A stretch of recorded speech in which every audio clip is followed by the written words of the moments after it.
حدیث پاک اور قرآن کریم میں آیا اس دن لوگوں کو ان کا نامہ یا مال ان کے ہاتھوں میں دیا جائے گا.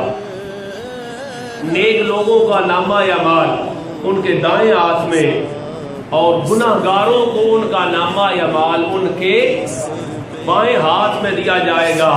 یہ میرے ذہن میں جملہ بڑا پیارا سا آیا، یعنی ہر کوئی اپنے اعمال کا دفتر اٹھا کے اس دن میدان قیامت میں پھر رہا ہوگا.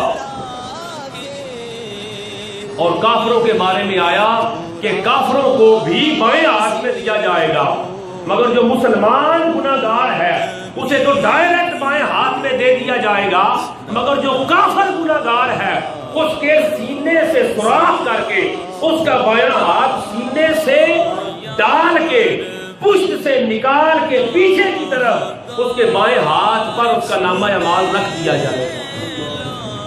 حضرات ذی وقار، جو فرض علوم بندہ مومن پر سیکھنے لازم ہے ان کا ایک باب ہے جو میں نے پچھلے جمعہ المبارک کو عرض کیا، وہ تھا قیامت کی نشانیاں. اور اس کا اگلا باب ہے جو میں نے آج آپ کی خدمت میں عرض کیا، قیامت اور حشر کا دن کیسا ہوگا. انشاءاللہ تعالی اگلے جمعہ المبارک کو جنت کے بارے میں چند گزارشات آپ کی خدمت میں عرض کروں گا. اللہ کریم کی بارگاہ میں دعا ہے کہ میرا مولا ہمیں اسی عقیدہ حقہ پر استقامت نصیب فرمائے.